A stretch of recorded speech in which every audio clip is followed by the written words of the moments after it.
President of Pitt College Republicans. I'd like to thank you for today's lecture, Free Speech in Crisis by Milo Yiannopoulos. I'd also like to thank several people for helping us put this on really quickly. The Intercollegiate Studies Institute helped fund our wonderful security staff that is surrounding the room.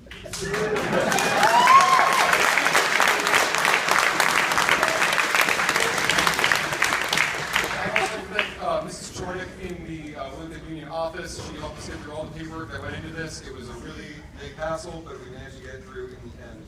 And finally, University of Pittsburgh for ignoring all of the petty protests and finally managing to bring Milo here. So good luck.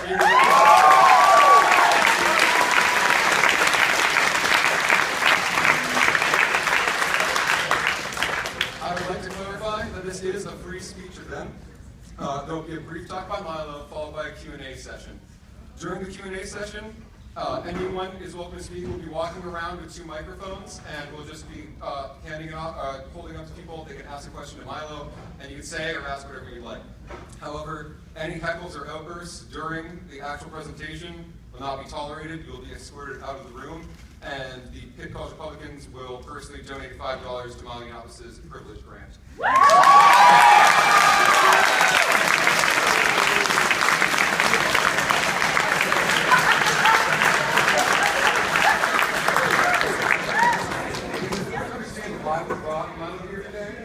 It's not that we agree with, any one specific topic that we need to bring him here for, or that we agree with everything that he says, but rather it's the fact that his opinions, while controversial, deserve to be heard. And on a campus such as Pitt, with such history and esteem, we deserve to be able to say whatever we want, whenever we want, and be able to experiment with any ideas or literature or speakers that we would like. This is a college campus, and we deserve to have free speech and freedom of expression.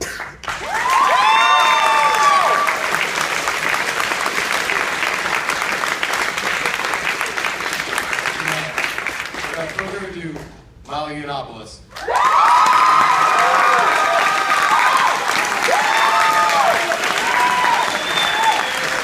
Daddy, I love you!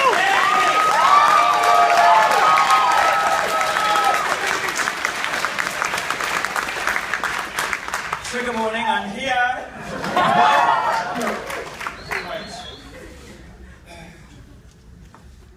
Thank you very much for that lukewarm welcome. I'm Milo Yiannopoulos, and for those of you who don't know, I am journalism's leading dangerous faggot. What that means is that though a gay man, I don't believe that the state should take 75% of my earnings and use it to fund feminist dance troupes and Black Lives Matter activism and all manner of other things that I don't like. I'm not a fan of socialized healthcare. I don't like all sorts of things that gay people are supposed to believe in order to gay properly. I don't gay properly. Now, my ex-boyfriends would tell you a slightly different story. They think I gay very well. But the progressive left, which has become a sort of menace on university campuses, think I gay very badly. One of the reasons for that is that we live in a society in which it's become quite difficult to tell the truth. We live particularly in a climate in the media and academia in this country in which what we on the internet call hate facts can get you into rather a lot of trouble. Hate facts are factual statements that somebody somewhere would rather you didn't know or rather you didn't talk about. For instance, the wage gap is bollocks, and there's no campus rape culture, which we'll get to in a minute. All right. So, because some people are offended by the truth, and because I'm a natural contrarian, I've taken it upon myself to go through life as offensively as possible, on the basis that the only appropriate response to outrage culture is to be outrageous. We'll get to some of those things in a minute, but most of all what I want to talk to you about today is the resurgence of something in the 90s, your parents will remember, as political correctness. And political correctness is a sort of lying designed to save people's feelings. And the reason it's come back is that although the argument against political correctness in the 1990s, where we sort of didn't say the truth, we stepped over the boundaries of etiquette and politeness and into sort of outright dishonesty in order to save some people's feelings, Although the argument was sort of won against political correctness, the people who believed in it still had tenure at universities, still were lecturers, and they remain in posts today. There's been a resurgence of political correctness. We are now expected to lie, and most journalists will lie to you knowingly. They do it on purpose, they do it all day, they do it every day, about things that actually matter quite a lot. They lie to you about the relationship between men and women. They lie to you about statistics and stoke up racial discontent. They lie to you about all sorts of things. And I'm not going to lie to you about any of those things this evening. What I am going to talk to you about are some of the risks inherent in enforcing dishonesty on people to save feelings. Now, the progressive left, which is the most powerful political force on your campus and on probably every campus, apart from perhaps Hillsdale, which sounds excellent. I haven't been to Hillsdale. What is that? Are you clicking me? Is that an alternative to applause? Is that feminist clicking? Tell me, what was that? It was snaps. It was snaps. Oh, snap. Oh, it was snaps. Oh, sorry. Do you know that you're not supposed to clap anymore because apparently it triggers people? It might trigger somebody who's the victim of domestic violence. So you're not supposed to clap.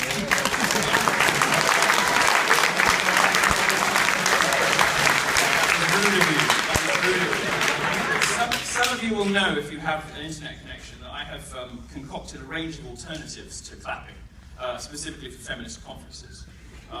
So feminist jazz hands, if you don't want to upset anybody. And for a speaker you particularly like, you can use feminist pizzazz hands. Anyway, there's loads of them. All right, look. Here's the thing.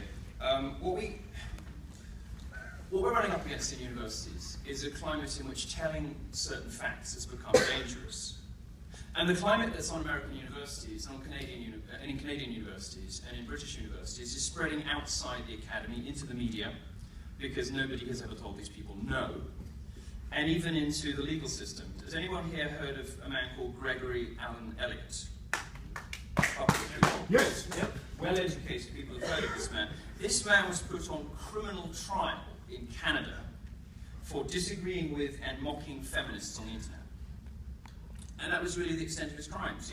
He took the piss out of them, as anybody with half a brain and a sense of humour would, because they're ridiculous. And he was put on criminal trial in Canada because that country is so far down the road of political correctness that merely saying facts or ridiculing somebody is now cause for arrest. I read that, I haven't been back to Europe for a while because it's awful, but I read that in Scotland, somebody has been arrested for Facebook posts about immigrants. And nobody will tell us what these Facebook posts are, but he's been arrested, and the police have specifically said, we're going to be cracking down on offensiveness. I don't remember that being passed as a law. I don't remember that being illegal, like upsetting people. But apparently now it is. And Gregory Allen Elliott was, he had his life ruined. It cost him in excess of $100,000. He was on trial for years. For years he was, I think it was for years, about 2 years, he wasn't allowed to use the internet. Now the same left that tells us that the internet is a human right. They banned him from Twitter and threatened to take his liberty away because he made jokes on the internet. Now that's serious stuff, and that's coming from the universities. So it's important that we resist this stuff. I want to, yes, what should we talk about? So I want to be relatively brief because I know you have so many questions and people come to this stuff in the Q&A. So I'm going to be relatively brief. Let's talk a little bit about, did anybody see the videos of what happened to me at Rutgers? Standing in front of a room, looking fantastic, being very sensible, very funny, and I say something like, you know, it would be nice if universities were places of learning with free and open access to knowledge and people exposed to different points of view. The response from feminists to this was to leap up, smear themselves with fake blood, and shout, "This man preaches hatred!" This is the state of the progressive left now, and it's a sort of weird coalition of people. They're very much the minority. They're very weird people. Does anybody know any social justice warriors? Do you have any social justice warriors in the hall? Does anyone want to identify one? You? One idiot. Anybody? Let's interrogate some of the crazy things that these people believe. Do any of you believe that women are paid less than men for the same work? Yes. Right. Very dumb.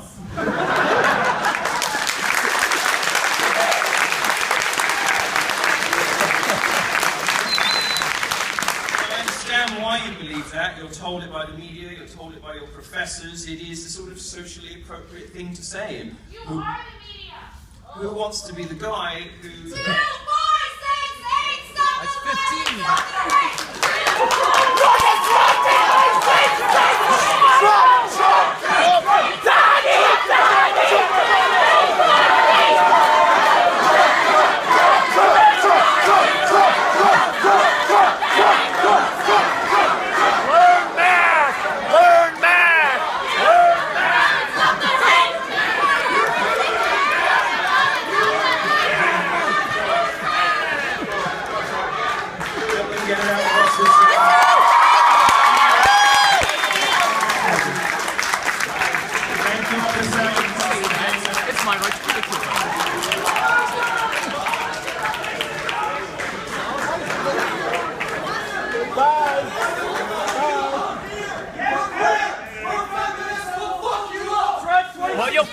That is a threat!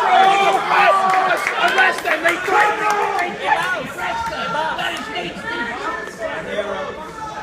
Thank you, sir. I hear there are some daddy supporters in the audience.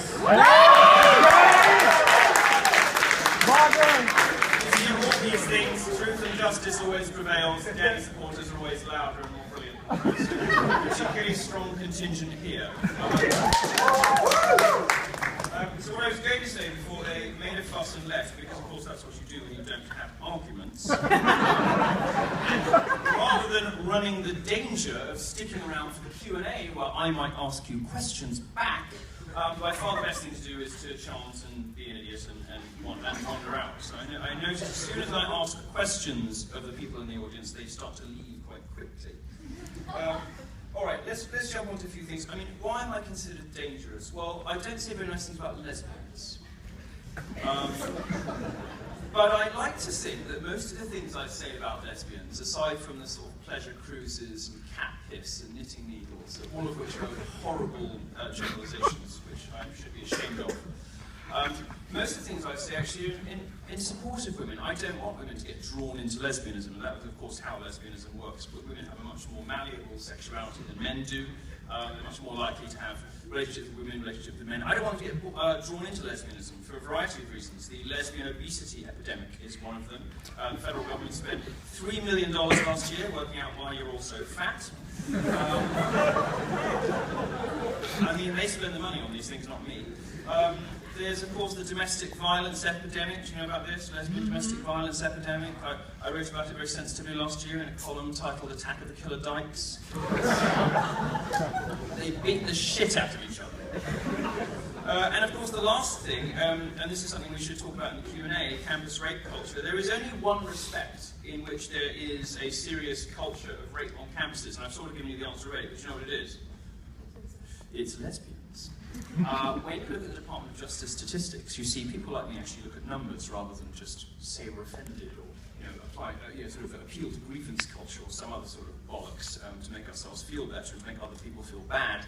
Some of us actually look at the data, look at the numbers. When you do that, the Department of Justice statistics suggest that, well, they say, that the women who identify themselves as victims of sexual assault vastly disproportionately identify as lesbians.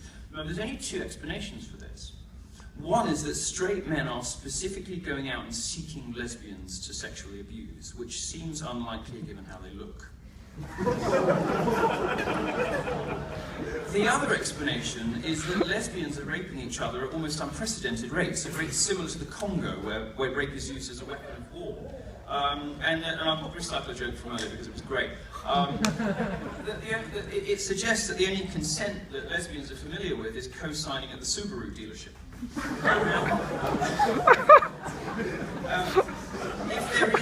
If there is a campus rape culture, it is not a problem of male on female crime. Rapes have been going down for 30 years. The campus is the safest place for a young woman to be.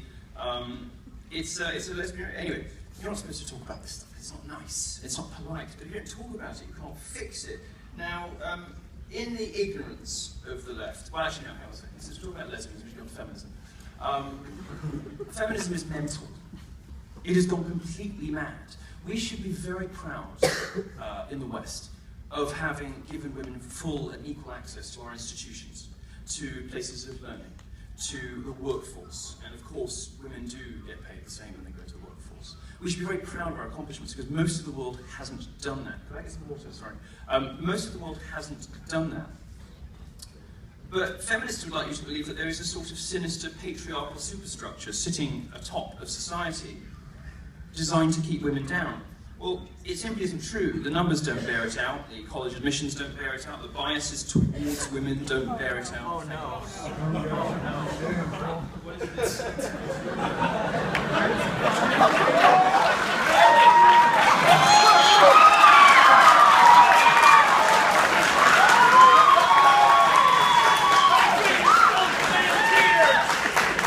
I drink from this, am I going to catch pork? It's a socialist idea of a water bottle. You can't get into it, you can't get out of it, it looks filthy, it's fucking useless.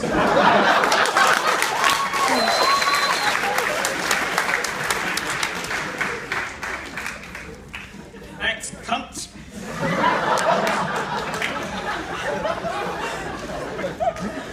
Alright, let's get on the Q&A. I think we've got through what we did recently. I do still need some water.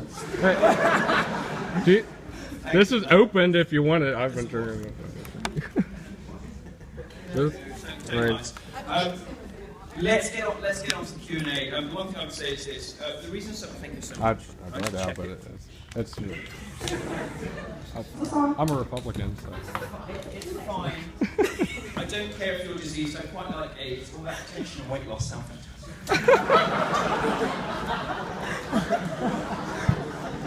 Raise your hand if you would like to ask a question. It's not a death sentence anymore. Right, we're going to go to the Q&A. The last thing I'd like to say is it matters.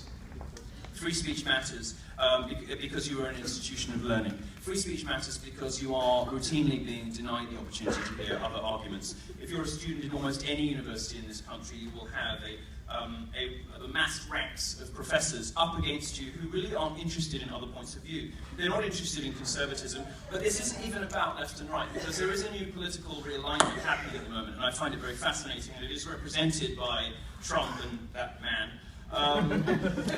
But I don't mind him, because the most interesting distinction between people these days is not left and right. It used to be, it certainly was at least as recently as the 90s, the most interesting distinction these days is between people who want to tell you what to do and people who will leave you alone. Between authoritarians and libertarians. I'm a libertarian, I think people are...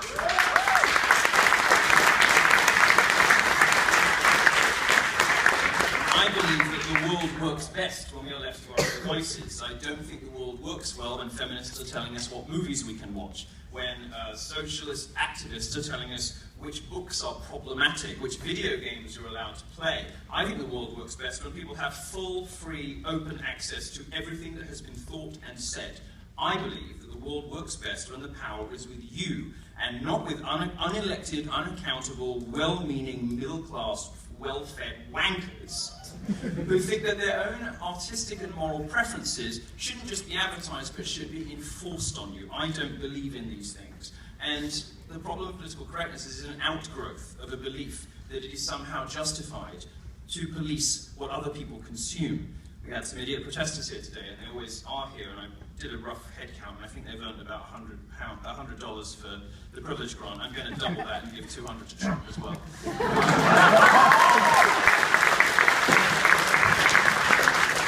Make it 5.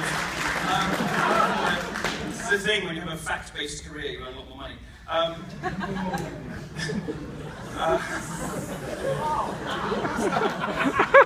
Anyway, we can wrap up. That was low, Milo. What? That was a low blow. Why? What did I say? You were absolutely right. No, I wasn't having a go at you. I was having a go at the feminists because they're going to go and whine for a living for Vox and BuzzFeed and Gawker and prostrate themselves before the altar of social justice in exchange for $28,000 a year and a hand job. I like evidence because then I get to wear Louis Vuitton and Gucci and Dior and Ralph Lauren and fuck whoever I want. It's great being libertarian. Right, we wrap up and take questions, and there's loads of stuff we didn't get to, and I'm rambling. So let's go straight to questions. I think there's a microphone. I'm going to stay here and try to be as interesting as possible for as long as I can bear it. So please, I welcome your questions. Thank you very much. I'm going to hold the microphone. Please do not take it from me. So I saw you prefer Bernie over Hillary, and I was wondering why it's more important to go against the establishment rather than support capitalism. Well, because the establishment is the root of all evil. I mean, I might be a... Sorry. My Marco Rubio impression.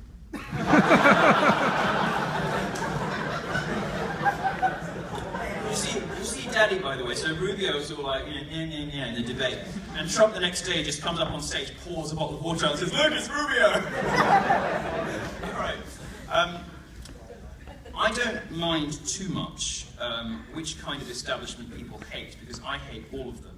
I'm not a fan, though I have Catholic leanings, I'm not a fan of the religious right when it polices culture and when it blames video games and rock music for school shootings. That's bollocks. I also don't like when the progressive left does it, when it says that video games and movies can contribute to an atmosphere of sexism or an atmosphere of violence. These sort of nebulous, we're never really sure, the harm is never measurable, they never explain to us just how this is going to be hurtful, but they suggest that if you watch the wrong movies or play the wrong games, you're going to end up being a rapist or a killer or whatever. I mean, this is all bollocks. I don't want people policing what I get before I get it. I don't want there to be an approved list of what I can consume. And I also think it's very clear that the establishment on both sides of the aisle has completely failed to run the economy, failed to run society, failed to do anything. And far before I would vote for a terrifying robotic crook, I'll go for the crazy old man. Because as batshit insane as Sanders is, and he is completely insane, he does at least do the same thing that Daddy does, which is welcome in an era of terror and panic for the Republican and the Democratic parties. I want them both to suffer, I want them both to be blown apart, and I want a new political realignment based on a libertarian majority that will be in government forever, whose only real belief is, you should leave me alone to the fuck I want. Now, I don't entirely believe in, I'm not entirely sold on the libertarian project. I think too often they have nothing to say outside of weed, Bitcoin, and hacking. But I certainly wouldn't want Rand Paul as president because I just can't look at that hair every day. But I do think that at least cultural libertarianism is probably the most important movement and probably the most exciting movement, youth movement, of the last 40 years. And it is on the rise. I mean, let's be completely clear. Many of you are here because you, like me, are frustrated with other people trying to tell you what to do, what you can read, what you can say, and how you can say it. To those people, my message is go fuck yourself. We will say what we want, do what we want, act how we like, watch what we want, and have whatever opinions we want. And just because somebody is black, or a woman, or gay, does not give you the right to call them an internalized misogynist, or an Uncle Tom, or, are you a self-loathing homosexual? Fuck you, Grace. I don't believe in voting with body parts, skin color, or sexuality. It's insane. I just want to be left alone. I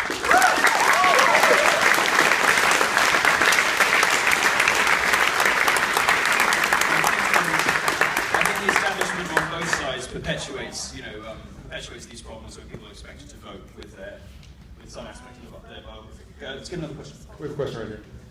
They can walk away. Hi, Mr. Yiannopoulos. Thanks for coming here, and thanks for the Republicans for having us. Full disclosure, I even voted for Nader. So you've got a wonderful mix of people here. My question is about you being a tech editor.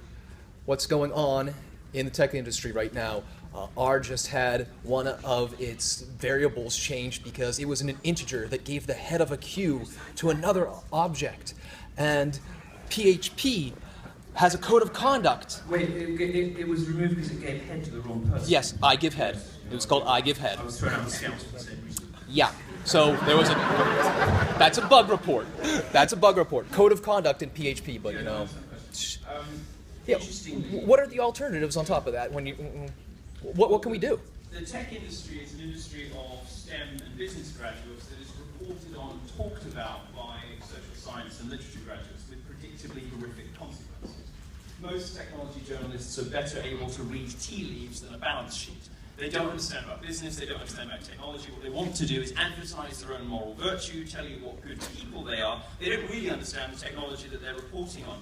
And it's a weird thing. I mean, progressives, feminists, Black Lives Matter activists, they're all bullies. They pick on weak, easy targets. They go on university campuses for meek, nice, middle-class white people who've got a bit of white middle-class guilt and basically, you know, are quite nice people. And if you tell them, you are a hateful, terrible person, their response won't be go, fuck yourself. Their response will be, God, really, am I? And they're sort of bamboozled and confused. Now, many of the people who work in the tech industry, and it's one of the reasons there's a vast overrepresentation of gays and transgender people who work in technology companies, it attracts marginalized personalities because very often very brilliant people do have, their brains work slightly differently. And some of you in the audience will be familiar with, you know, sort of the male autism double-edged sword. It can make you brilliant, but it also means it's absolutely horrific to try and shut anybody up. Technology companies attract these kinds of people. But they often attract these kinds of people because they're meritocracies from all across society. And what you've got in the tech reporting industry and in the sort of feminist movements in Silicon Valley is a very small group of very privileged people. Normally white women and white middle-class women are the most privileged group ever to have existed in our species. Pontificating and lecturing others on microaggressions and all sorts of other ridiculous horseshit. The tech industry is in a bit of a problem here. It's in a bit of a bind. Any platform business that has something to do with publishing, like Twitter or Facebook, has been completely taken over now. And taken over not just by people with batty politics, but by people who believe that the government is better at telling us what we should say than we are. Facebook has teamed up with Angela Merkel in Germany to censor discussion of the immigrant crisis. Perfectly respectable, normal, mainstream opinions in Germany are now beyond the pale. They will be removed from Facebook within 24 hours if somebody complains about them, and even in some cases if nobody has. Facebook is now going all in with governments to decide what we can say and what we can't. Many of these Silicon Valley companies are essentially fucked for precisely that reason, so they will fail on their own. GitHub is on the way, Twitter is obviously fucked. Facebook will take longer to go because they make more money, but ultimately they have to pick a side in the free speech wars, and being against free speech is always bad business.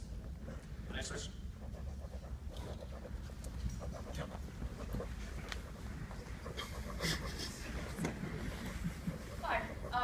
I can't read any of them. Do you want to read some of them out to me? Because I can't read any of that. You needed much bigger type. Can any of you speak? Is it a deaf protest? Well, then everyone else can't hear it. What did you? It says their queer friend needs a safe space. Your queer friend needs what from me?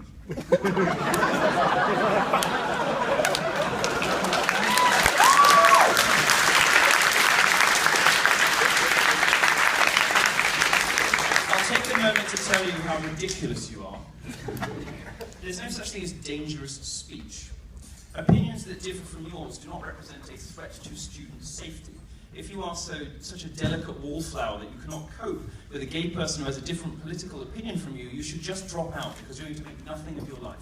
You will contribute nothing to the economy, you will contribute nothing to the people around you in your life, and you will be basically ineffective and incapable of ever interrogating an argument or producing anything in your life. If this set of opinions...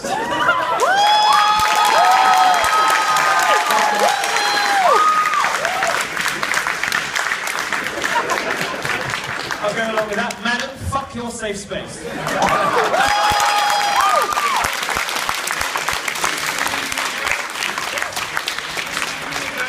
is not your home. You are not here to feel good. You are not here to be protected. You are here to be exposed to things you don't like and to think about them and to work out where your positions are afterwards. Nothing I say is endangering anybody, nor is anybody else that you protest against. This is ridiculous, attention-seeking nonsense. You should be ashamed of yourself and you should quit university.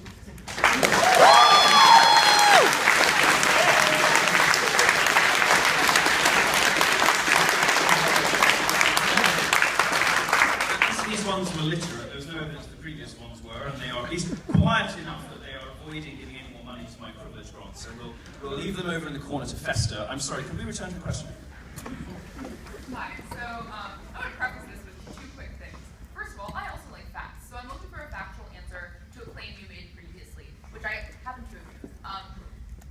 In addition, since this is a free speech event, I feel really great about saying this right now. I also feel like it's really important that you explain this with facts for all of the people in the audience that I see wearing Trump hats and other people who are clapping and yelling and cheering for the things that I think are frankly quite uneducated that a lot of people are saying. And so, for these people who need to have this explained to, why is the wage gap between women and men not real? Because I have seen the facts myself, and I know that's what I'd like you to explain. The first part is quite straightforward to explain, really. You can only really believe in the wage gap if you have sort of maths at the level of a first grader or a feminist, which I repeat myself. If you take all of the money that men earn and all of the money that women earn, and you do a simple division, you'll arrive at something, what is it, 75, 70 cents, 79 cents to the dollar. This is sort of ignorant, babyish economics of the kind that no reputable scholar would take seriously, because it doesn't take into account crucial factors that are relevant to this discussion. For instance, women make different choices. Women make different choices in their majors. If women want to earn more money, then more of them should graduate in engineering. There's nothing stopping them from doing that. If you believe that women are prevented by some mysterious patriarchal force from succeeding in physics and maths, you have to explain why they're not prevented from succeeding in veterinary medicine and biology, where they dominate. It simply isn't true. And there are many other things as well. I mean, biology, for God's sake. Men pay way more into the tax system and take way less out, in part because of babies. Now, as a nice person, I'm perfectly happy to subsidize your pregnancies, even though I don't really care about it, because I don't want to have sex with you and I don't want your children. But I'm happy to do it because I'm a nice person. But the fact is that men subsidize all sorts of things for women who live longer, get sick more, and have babies. And all of these relevant factors close the wage gap down to nothing, and in fact, flip it slightly the other way. And if you do a little bit more work than feminists and credulous, idiotic journalists, which is to say 97% of them will do, you discover that actually it's slightly more expensive to be a man.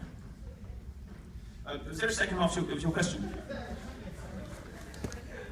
I just wanted you to explain, because I think a lot of people will make bad assumptions, because I think a lot of people in the audience right now don't think about facts very much. I agree with you.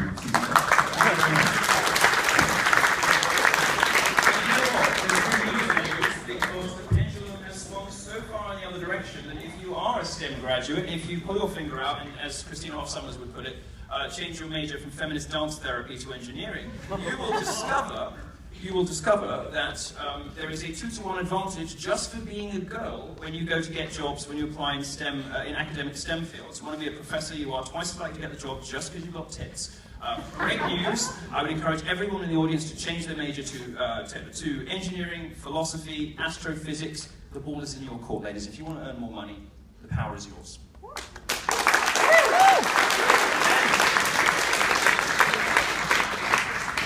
Milo, I love you on Opie and Anthony, my man. But anyway, my question, I'm going to preface it as well. I am a conservative who just recently graduated from the awful Pitt School of Social Work program. And for 3 years, I was silenced by professors and condemned by other peers because I had a different opinion than all of them. Yes. What is your recommendation for someone like me going through an extremely liberal environment like that? Because for me, everybody else is an idiot community organizer right now, making $10 an hour doing nothing. I'm making 6 figures, and I figure cream rises to the crop.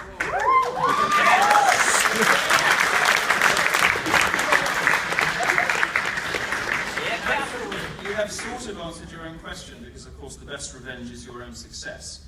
And to excel when others want to tear you down is precisely what they don't want. Remember that social justice is the domain of the mediocre. People asking for safe spaces and trigger warnings do so because they cannot operate on a level playing field of ideas. They cannot survive in the marketplace on their own, so they need special pleading. They require you to give them special dispensation, otherwise they simply can't function. Feminists, Black Lives Matter protesters, and various other people act the way they do out of a deep sense of insecurity about themselves. Your best bet is to keep your head down at university, get good grades, and excel in life, because the one thing they don't want you to do is have a great car, a hot wife, and 2 kids, and 4 holidays a year, so go do that.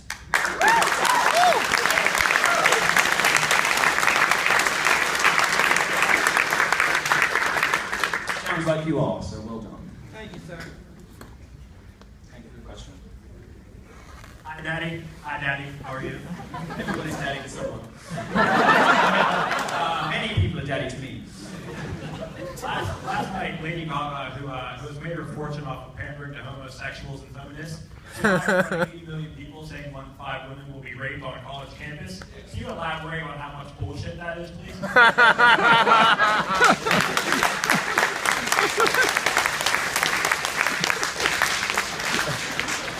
Lady Gaga, in addition to being an untalented plagiarist, is also a liar and an idiot. Lady Gaga is repeating statistics that do not bear scrutiny. I think it's, no, I got corrected on this, it's not Dan Hammond, who is it? It's somebody else. It's Douglas Murray, one of my British colleagues, who says that the left has a supply and demand problem with bigotry, and I think this is true, and they don't have enough bigots to go around, so they have to create new ones to justify their own whinging. So, for instance, on stuff like these sexual assault statistics, they don't have enough of them, so they widen the definition of sexual assault to include, touching boobs or, an unwanted kiss. I mean, this is just normal human sexuality, and yet it's being criminalized and only ever in one direction. It's always the boys. Lady Gaga is not alone in the sort of progressive elite in spreading this stuff. So does Obama. So do most other people. They're all wrong, and they all know they're wrong, and they do it anyway. They do it because they're liars, and they do it because their primary purpose is to advertise their own moral virtue, not to tell you the truth about how the world really is. I think if you want to know how the world really is, you're a bit stuck at the moment, and there aren't many of us telling you. To do what various celebrities at the Oscars did this week, and tell a succession of racially and sexually charged lies to a global audience is a height of irresponsibility, and shows just how lazy progressives have got. They think they can get away with anything. They think they can say anything, which is why the new student movement against this stuff, the cultural libertarian movement, the fact that so many college Republicans are inviting people like me, Christina Hoff Sommers, you name it, is very exciting, because it suggests that there is a generation that has woken up to this shit. Lady Gaga has made a career out of lying. She and pandering to gays, as you correctly say. The Born This Way song is based on a lie invented by the gay lobby in the 80s to get around the religious right. There's no basis in science to suppose that gay people are born that way. In fact, it might be mostly nurture, according to Steven Pinker. But it was invented because the religious lobby was saying homosexuality is a sinful lifestyle choice. So the gay lobby thought, well, what do we do about that? I know, why don't we say we're like blacks or women, we were born this way, and then they can't get us, then it's just them being sexist, sort of ish. And it's a lie, there's no basis in science for it whatsoever, and she of course made a whole song about it. Don't expect intellectual integrity from celebrities, is the bottom line there.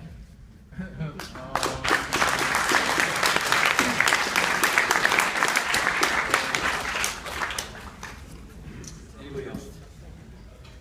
Hi. Hello. I have a question. Sure. Why so much hatred against feminists? And for the record, I don't think you're worth protesting against, but by all means, keep entertaining us. Well, I mean, I think it's remarkable that some people think I am, when all I really do is make a few bad jokes and share some facts. I think the reason I don't like feminism is because the most important thing in our society, and what Japan's got so wrong, is the relationship between men and women. Now, that can't succeed, people can't flourish, people can't be happy when one gender is telling lies about the other, telling lies to the other. Now, feminists have bred an entire generation of women who have been told lies. They've been told they can look like Lena Dunham, hideous, monstrous, fat, quivering horror shows, and they can still be happy. That's a lie. No woman will be happy that way. They've been told a variety of untrue things which are ripping men and women apart, and I'd quite like men and women to get on. I care about men, I care about women, and the biggest risk to intersex, that's not quite what I mean. The greatest risk to happiness between the genders is feminism, which is why I rail against it, because it is evil and terrible, and although it had some great accomplishments in the past, is no longer necessary and concerns itself now with man-hating instead of equality.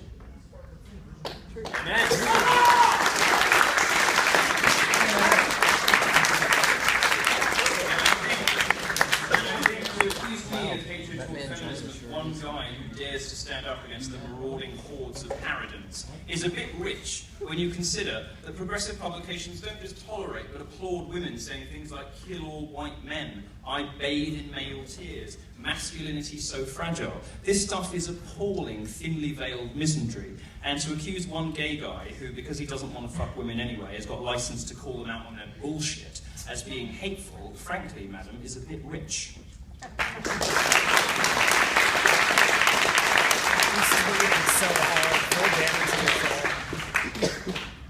My question is, what would it take to offend you?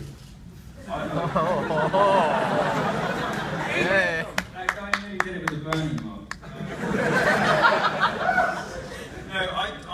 Ankle used to say that she said it once, that she wasn't born with the fear gene when people asked her why she was sort of so fearless and why. I mean, conservative women get so much shit. I mean, conservative women have a way worse time than I do. They get called the most appalling names by progressives, who are, of course, the most spiteful people in the world. And you don't want to be Palin, Thatcher when she was alive, anybody like that. The stuff that these women get is atrocious. And she used to say she wasn't born with the fear gene. Well, I wasn't born with the offense gene. I don't know what that feeling, I don't really know what it means.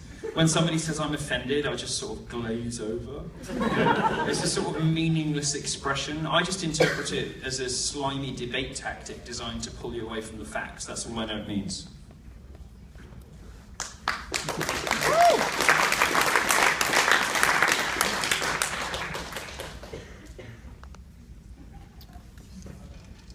I just had a personal, I mean, a lot of the things that you said, I just personally don't agree with, but I think a lot of what Which facts don't you agree with? I mean, I don't know where you want me to start, but one thing I really just want to make the point of is that I think there is a difference between free speech and hate speech. I think a lot of what you talk about. But I think a lot of I think the definition of hate speech, if it exists at all, if there is such a thing, has to be restricted to people who actually want to hurt you. If what you're ultimately saying is, you're not very nice. No, I'm not. But I'll tell you why.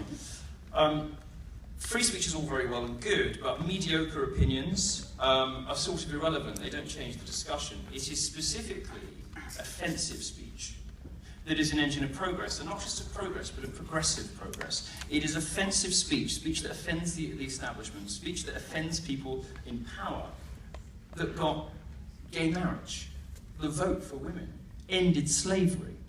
This was a product of offensive speech.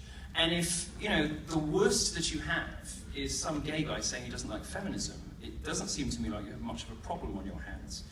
But it is very important, specifically, for us to defend offensive free speech, and not just regular free speech.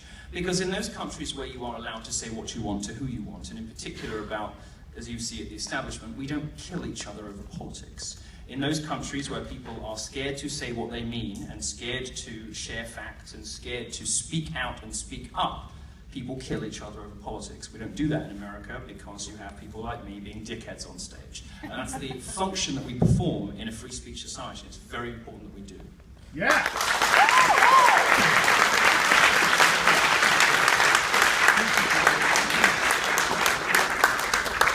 I think if I were to come up here and say, the reverse of any progressive position, they say regularly and triumphantly and horribly on social media, kill all white men. If I were to come up here and say, kill all black women, you might consider that hate speech, but I'm guessing that kill all white men probably all right by you.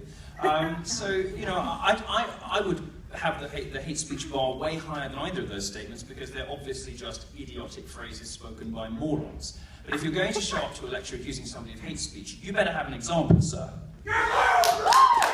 What? Fucking Nazi! Yes! There's pictures with an iron cross!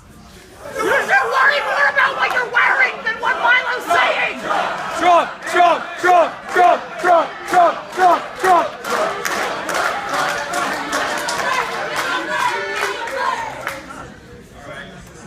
That was real weak, girls. Turned out fast.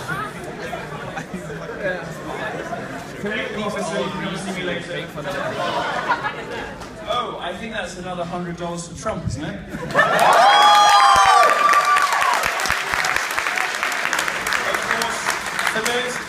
those nitpicky social justice warriors in the audience who are furiously penning blog posts on their phone about campaign finance law, obviously I am a British citizen, so I will be sure to take a friend of mine out for a lavish supper, and he may subsequently accidentally make a donation of a similar amount. So you can save your breath. All right, anybody else? What's that? I'll donate. Perfect. Well, we're a big happy family. So earlier today, you talked to the issue of an even playing field, and you said that women or sexual assault survivors who are asking for safe spaces ought to Pitt University. Yeah. My question to you is, what are tangible ways that people in that position can get back on an even playing field? Well, what the research suggests is that explosion avoidance is the best way to deal with trauma. Now, it's not for anybody of us to instruct people who have gone through bad things to how they are best to come to terms with what's happened to them in the past. Certainly, what seems to be the best idea is that, rather than creating so-called safe spaces, which are more often than not political tools, they're not really there to protect anybody from anything serious. Rather than creating these safe spaces which have unintended and unfortunate political consequences, it might be better for people who have unfortunate things happen to them to take a year or two or more out of college. I don't know of a university in this country that wouldn't be happy with somebody taking a year or two off if something like that happened to them, if it really did. And in many cases, a lot of this safe space culture is driven by some of the most mendacious and dishonest people on campus, and very often their claims do not stand up to scrutiny. I'm thinking of Duke Lacrosse, I'm thinking of UVA, I'm thinking of Emma Solkowitz at Columbia. Much of this culture is driven by liars, and they do a horrible disservice to people who genuinely have suffered. And those people who genuinely have suffered deserve our sympathy and our support and our help, but safe spaces, well, all of the brain science and all of the sociology tells us, are the exact opposite of what they need. Expose himself to that place again and risk himself getting raped again, is what you're saying? No, that's not That's not even close. I've been attacked by black people in Homewood twice. Should I avoid black people?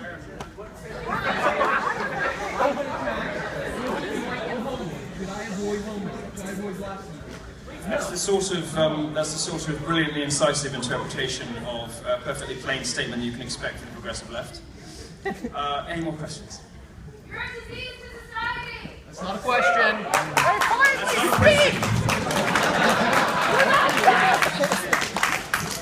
Do you have a question? Why are you such a disease to society? That would be a question.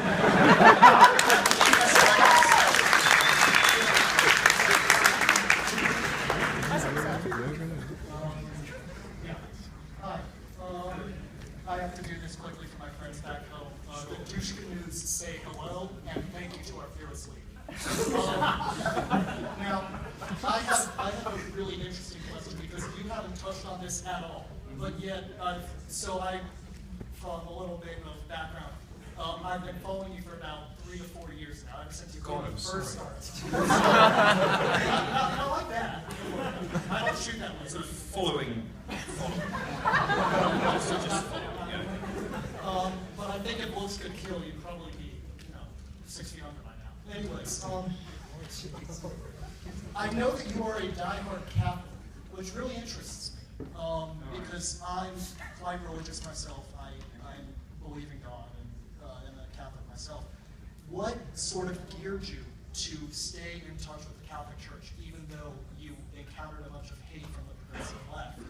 Yeah. Gay people shouldn't be religious. Yeah, the sort of idiotic demand for complete intellectual consistency for people who don't really understand what consistency means or looks like, and who are happy to just describe themselves as genderqueer, demi-kin, whatever. But if you're a gay Catholic, that's apparently weird. I mean, I don't like to debate religion at the moment because it's not, ultimately involves a leap of faith. It's not something that you can talk about like the wage gap. I would say that I can make a few observations. One is that I've never encountered as much dreadful hatred from people as from other homosexuals about my faith and about my politics, which tells its own story. I also think the Catholic Church, despite what you may hear and what you may read, has in actual fact been a harbour for gay people for hundreds of years. in many cases way ahead of the societies in which it operated, where you could get lynched or killed by the state or by other people. You had another option, which was join the clergy. It wasn't perfect, but they keep you safe. There are many things that most people don't think of, and I think anybody with experience of religion understands that, you know, we are all messy and complicated and imperfect. It is a church for sinners, not for perfect people, otherwise it wouldn't need the church. And that, well, in the words of Evelyn Waugh, who was, of course, brilliant in writing all these subjects, if you think it's weird that I'm a Catholic, imagine how much worse I'd be without God.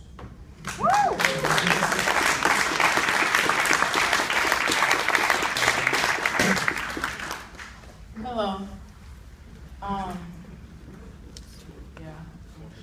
So tonight you were saying that everyone has a right to say whatever basically that they want to say. Yes. But a lot of the times when some people here do not agree with most of your views, you are quick to kind of reprimand them and disrespect them and call them stupid and a lot of other names.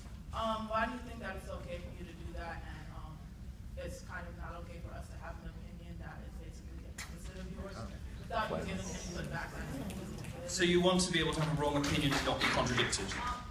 You want to be able to have a wrong opinion and it not Why be is our contradicted? opinion considered wrong and yours considered right when you just said that? Well, because if you disagree with me, chances are you're wrong on the facts. Okay, no, but you haven't said that's all night.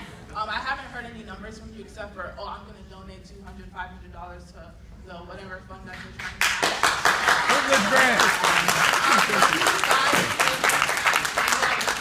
What you have to say, but as of now, you sound like an idiot. Thank you very much. Have a great day. I didn't hear a question. I mean, this is typical, you know, of somebody who doesn't. I mean, I think what I heard there was, why are we not allowed to be wrong and you not call us on it? I think that tells its own story. I think I didn't hear a question at the end. Should we go to the next one? Yes, no, you're wrong, right? Because we say whatever we have to say. Because, you know, You're welcome to say what you want, but now you're interrupting and you're being discourteous to the rest of the room and adding $200. He's the speaker. No one cares. You're just giving more money to Daddy, you know.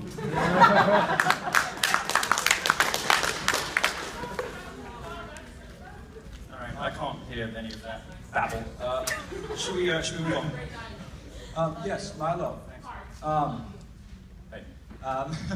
So I mean I agree with you that it's problematic if it depends more who you are than the content of what you're saying. But I'm wondering, how did you come to the conclusion that saying like exceptionally provocative things is the best way to facilitate logical discourse?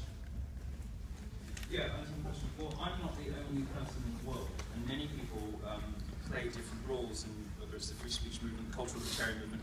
There are some very respectable academics who come with, you know, calm, classy, fact-led approaches, but sometimes you need somebody to blow open the fire doors. Sometimes you need somebody to be the shock troops, particularly in an era when lies are so embedded and so widespread that the only way you can get a hearing is to be outrageous. And it's part of what I was talking about earlier with the essential importance of offensive free speech to attract attention to points of view that are not given a hearing or that are even punished. There are points of view, I mean, I'm not a men's rights activist, but frankly, they're right about most stuff. And those views are actively punished. They're punished in the workplace, they're punished in the media, they're punished by girlfriends who've internalized this, you know, feminist nonsense. Where that's the case, not to overuse the Orwell, is it Orwell? I think it is.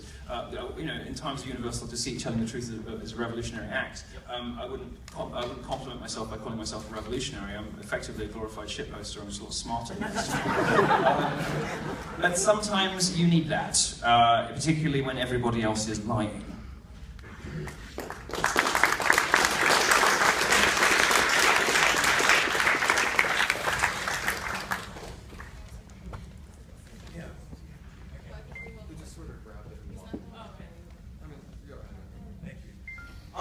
So you've tweeted some things today. You first said that the KKK is an anachronism.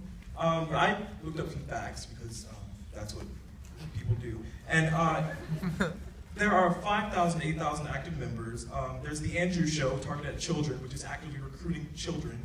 It was a Grand Duke's grandchild who has an online show on YouTube addressing KKK teachers? I don't really know. But, and then according to the Anti-Defamation League, 8 cross burnings took place in December 2014. That's 1 month alone. I personally am from North Carolina, and I have a chapter of the KKK that lives a mile away from my house. Also, you said that the Black Lives Matter leaders are lying about cops, but the Washington Post reported on September 14, 2015, that black men 15 to 19 are 20 times more likely to be killed by police than white males in this age range, and overall, black males are 7 times more likely to be killed by police. You said that women lie about men, but RAINN post statistics that 1 out of every 6 American women have been victim of rape just reported. This comes to 17.7 million women. Now out of every 10 rape victims are women. And according to the Huffington Post, by age 59, a woman would have lost $800,000 from the wage gap.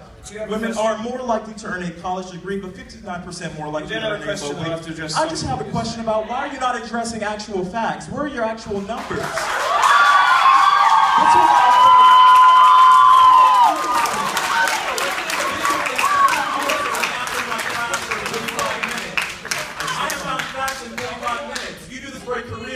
Maybe see the number. Where are they?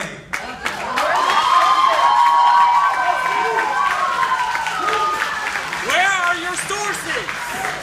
FBI, crime statistics, table 43. It's difficult to know where to start with some of that stuff, but it's very easy when you just spew out a list of numbers about black people killed by cops. I think we all know who kills black people in America, and that's other black people. Yes. Table 43. I'd like to hear it, but the #1 killer of black men in this country is other black men. And the #1 killer of white men is white men. Love on black crime is a myth. Every race kills every race. Okay. Good. All right. We agree. It's stretching into the realms of fantasy now. You do this for a career, but you have no facts. 52% of murders. No, he doesn't have anything important to say. 52%.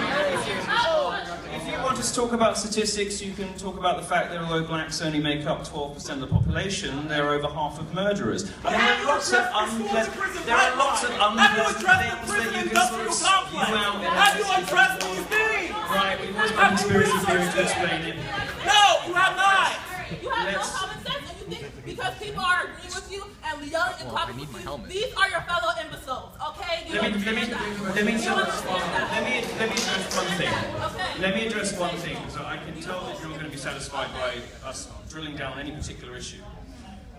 While I certainly think that feminism is an overblown crock of shit, I don't take that view entirely. In fact, I don't take that view at all about black people in America. There are huge questions to answer, huge valid grievances that black people have. The legacy of slavery is still with us. Race is a tragic and toxic issue in America. Nobody is going to deny that. Nobody does deny that. All I say on this subject is that Black Lives Matter isn't the answer because it is divisive and hateful. It turns black communities in on themselves.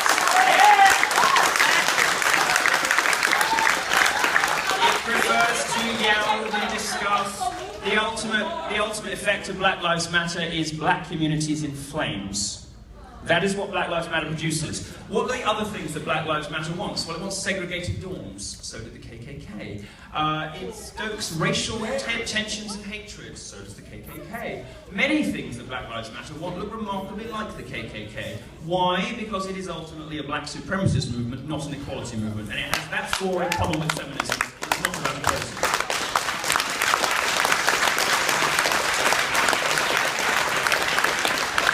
The great myth that we have all swallowed because the newspapers liked him more is that Martin Luther King won. He didn't. Malcolm X did, and this is the result. Next question, please. I'm just asking for clarification. So in terms of talking, I really would like for people not to take my picture. I don't consent to that. You're in a public place. I do appreciate that. Okay, sure. No, I'm just asking for clarification in terms of the idea of offensive speech, which I completely agree with you in the fact that we would not have many of the things that we do today if it were not for the fact that a lot of the things that the majority of people find offensive were brought up in terms of gay marriage. absolutely agree with you. You have a question, But sir? I do have a question. So I'm wondering, I just want you to clarify that I would think you believe that the superstructure that is created in terms of violence is not supported by speech that is targeted towards marginalized communities. That is the transgender community, so people of color. I would think from what you're telling me that you do not believe that offensive speech in that sense sort of supports this superstructure of violence. No, I don't. I don't think that cracking jokes or being rude about people or speaking about facts leads to violence or hurts people. There are obviously instances of sexism and racism, and there are incitements to violence. Incitement to violence is illegal, rightly, and it is an ugly thing, and bigotry is an ugly thing. What I certainly don't believe is that we have a rape culture that starts with comments about boobs and ends up with sexual assault. I don't think that exists on the spectrum, no sir. And I don't think that jokes and what we call on the internet, as I said, hate facts, result in violence. There are specific calls to violence. They're a completely different class of speech, and they are illegal, and they should be. Wonderful, thank you. Okay, thanks.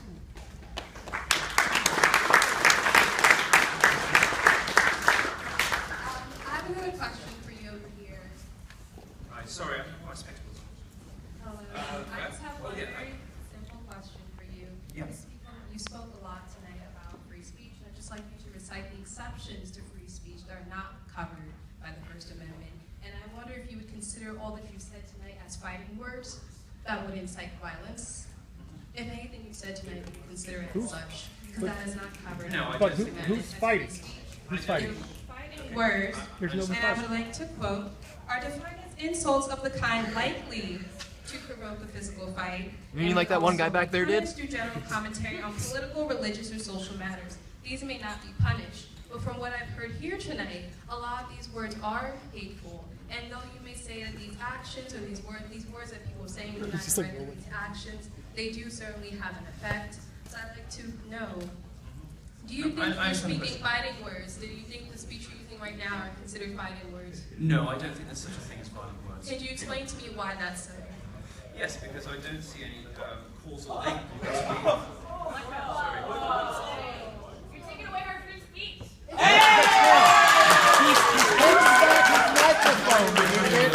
As the young lady's asked me to explain, free speech does have limits. And its limits include, incitement to violence, terrorism, various other horrible things that we don't want. But my primary purpose in these talks is to impress upon people that I want the full limit of cultural and intellectual history to be available and open for discussion. That isn't happening in universities. You misunderstand me if you think that I'm fighting for somebody's right to say something outright sexist, bigoted, racist. I don't like that. I don't believe that. As anyone who knows my dating history will know, it looks like a Benetton catalogue. I'm the least. I practice what I preach as far as that goes. I'm the least racist person that I know. But I don't think that precludes me from making jokes. I don't think that precludes me from making jokes, and I don't think those jokes exist on a spectrum that leads up to interracial violence. No, I think what does lead to interracial violence is the sort of nonsense peddled by Black Lives Matter.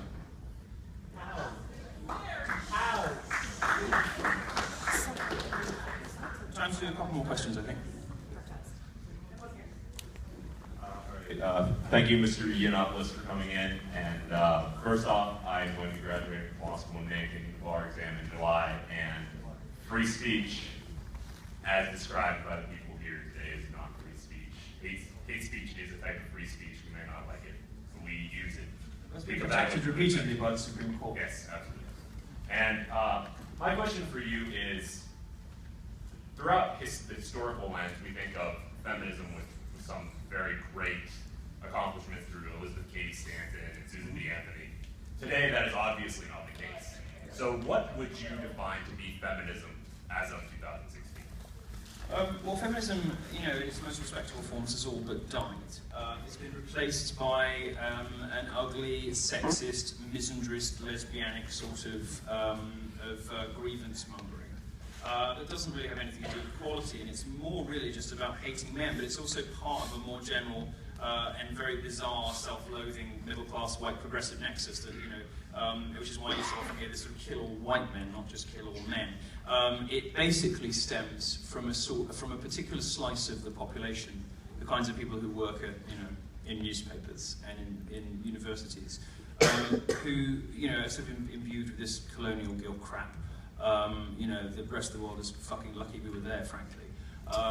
Anywhere that Britain went for a start is a nicer place to live as a result. I think feminism today has become a sort of institutionalized and legally mandated man-hating. And it is propagated by people who don't like men very much. And it really has nothing to do whatsoever with empowering or liberating women as the great, brilliant feminists of the past were concerned with. And some of those women are my heroes. No current feminists are in my league of heroes.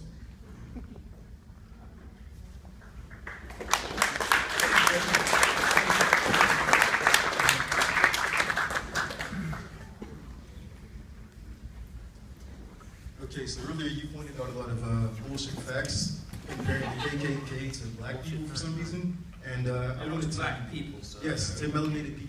So I had a question for you. No, if you're going to try and I believe catch you me can out on something, you need to be right I'd on like the you to facts pull to up begin some with. facts real quick about how white people or how black people are compared to the KKK.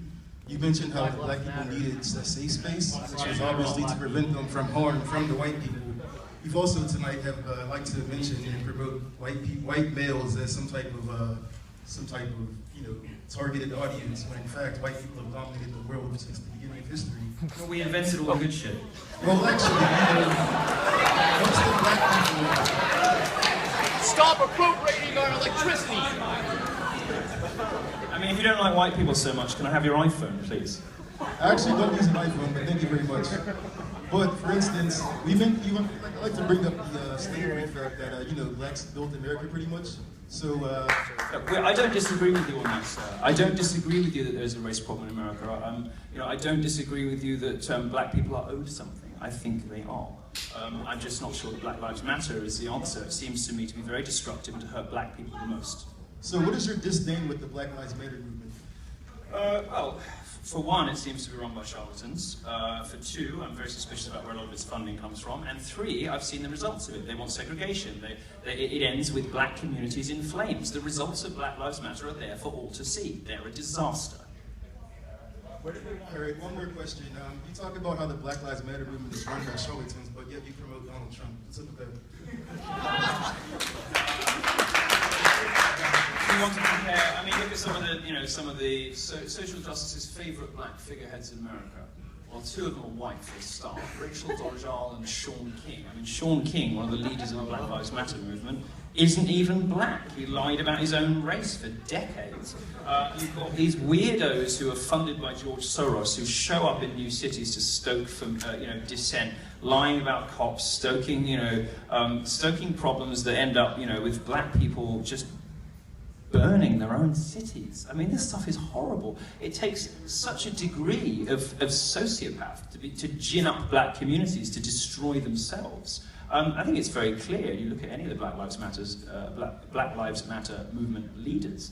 These are not people who can be trusted to, tell you how to tie a shoelace, let alone what a racial justice movement in America should look like in 2016. I don't know what the answers are because liberals won't let us find out, and blacks won't vote in any conservatives. I mean, the only time that black lives were saved in any significant numbers was when Rudy Giuliani was in power, because he policed properly. But blacks consistently vote in Democrats, and their communities keep getting worse. If you want things to improve for blacks in America, it might be time to try Republicans.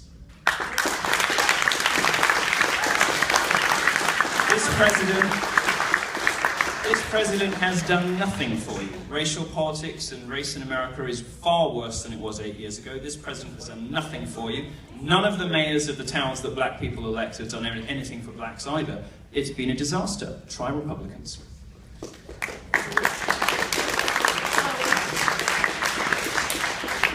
Hello, I'm over here. Sorry, who are you? Hi, my name's Claire. I'm one of the people who was quietly holding signs. Oh. Yeah, I can read. I'm going to read you the signs, and then I do have a question for you, I promise. Okay. So the first sign is my friends who have self-harmed need a safe space. So this is friends who have been suicidal, who have hurt themselves, who have cut themselves, who have burned themselves. What do they need a safe space from? Themselves. I'm going to read the 40 points. They need a safe space themselves. My friends who experience racism daily need a safe space.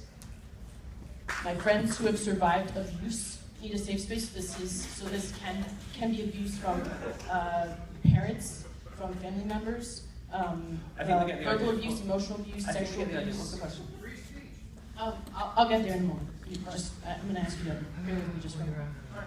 The fourth one is my friends who have been sexually assaulted need a safe space. And so that's the one I'm gonna rest on for a moment.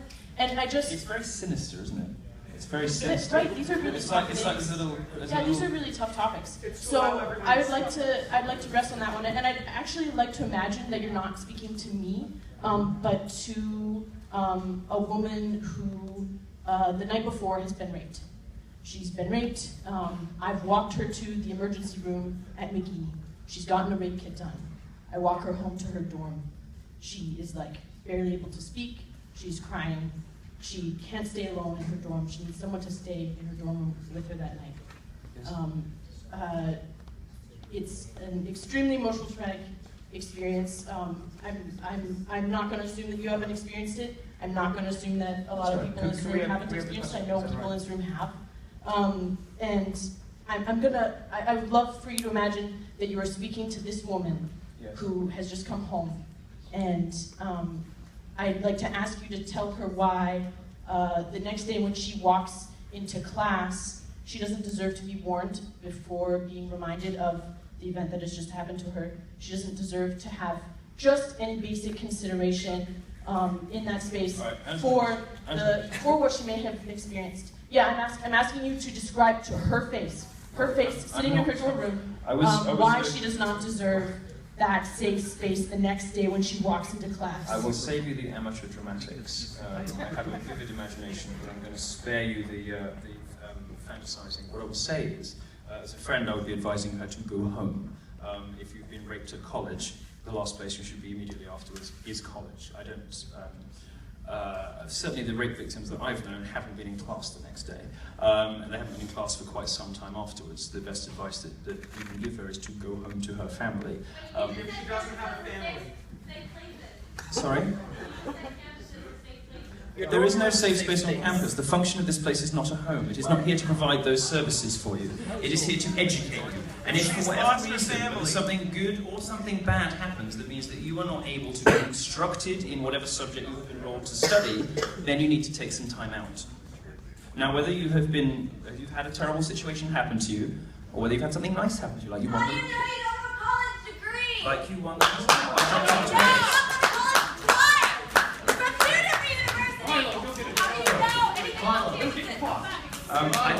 Bill Gates doesn't either.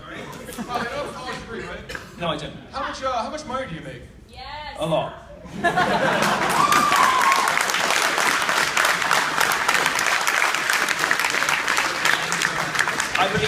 I believe that the market rewards talent, hard work, and ingenuity. And I'm relatively willing to bet that I earn more in a year than this entire standing group will through their entire lives. Are you saying that people who don't go to college can't be smart? If you have something to offer the world, whether or not you get a piece of paper, you can go out, offer it to the world, and the world will pay you a fair market rate for it. If you don't, you stand up with pieces of paper. Any other questions? Milo, let me say, I heard you were accused of being a Nazi before, and as a Jew, thank you for being the nicest Nazi I've met.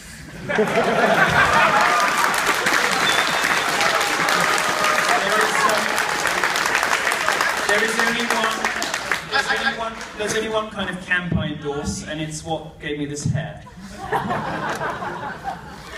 So I've actually got a two-part question. I know you've gotten a few of those tonight, so I'm sorry for belaboring this. The first one is, I am actually a PhD student. I'm actually here to row with a few math PhDs as well for academics. We're conservative, as you might imagine, and thankfully, being in STEM, we're not really in danger of having any protesters in our classes.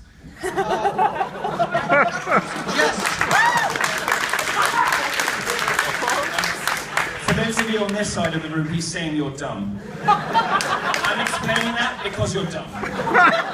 Sorry, sir, carry on. So, my first question is, how would you suggest I and my friends here as future academics actually sort of combat the bias?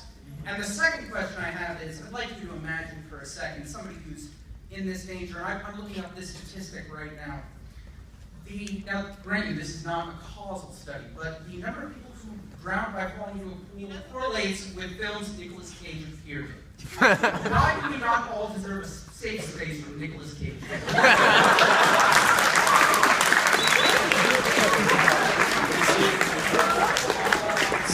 Sadly, sir, you've hit upon one of my exceptions to the safe space rule. I believe we are all entitled to a safe space from Nicolas Cage.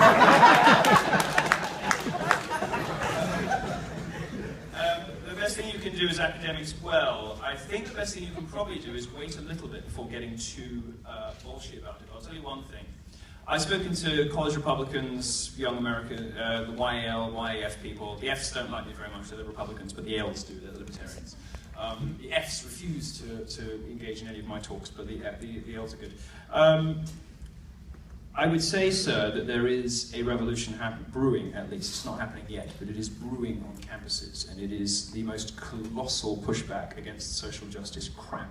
And it is gaining steam. It is gaining steam, and we know this because more speakers like me are being invited all the time, but not just people like me, but serious academics too, who step off reservation, whether it's Camille Paglia or Christina Hoff Sommers. I think we know this because the reaction to most of the social justice stuff on campus is now widespread open ridicule, whether it's on Yahoo or in comment sections. I think we know that students are smarter than this. Students know they're not getting their money's worth. They know the faculty is failing them. Your professors here, in many cases, are failing you.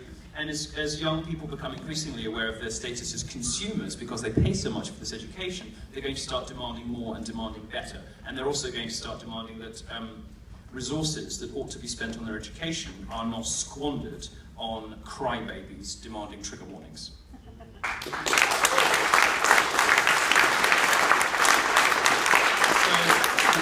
I would advise you to keep your head down for a bit, but by the time you are looking for tenure, I think the atmosphere, or actually I hope the atmosphere on campuses will be somewhat different.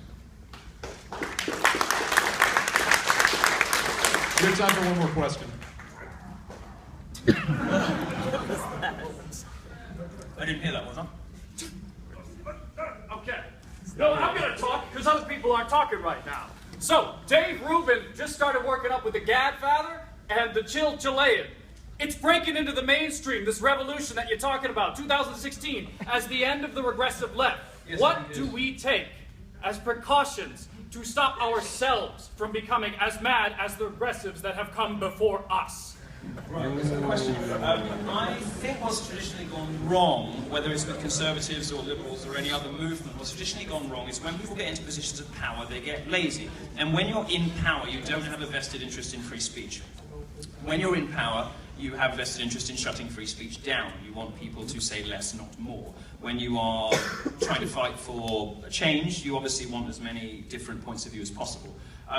One of the things that the right got wrong in the 80s and 90s was getting too lazy, smug, haughty, and cruel. And one of the things the left is getting wrong now is being too lazy, smug, haughty, and cruel. And I think the smartest thing to do is to remain intellectually humble, to remind yourself of the importance of different points of view, to remind yourself that opinions are only really significant if they can be defended in an open and free marketplace of ideas. And that means no language policing. It means no banging on about mansplaining. It means no safe spaces and trigger warnings. It means robust exchange of ideas in atmospheres like this with teachers who are prepared to read themselves about those ideas firstly and then expose you to them.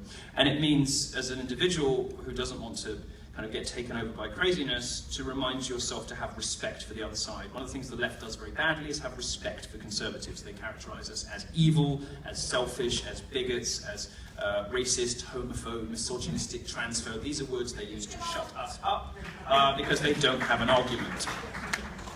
I think to remain humble and to keep respect. I have respect for the people I don't agree with. I think they're dumb, and I will call them dumb, and I will laugh at them. I respect their right to be wrong. I would wish they weren't wrong. But what I would never do, as they would want to do to me, in many cases, I'm not accusing any of you people, but as in pretty much everywhere else I've ever spoken, what I would never do is deny their right to assemble.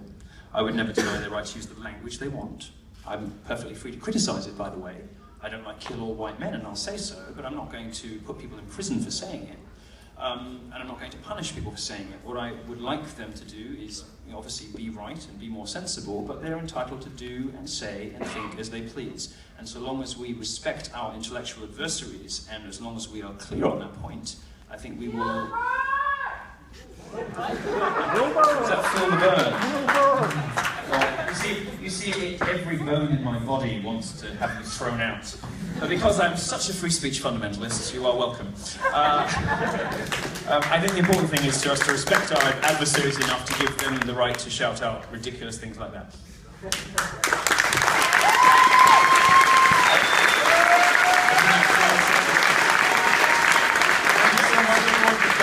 One more time, Milo Yiannopoulos.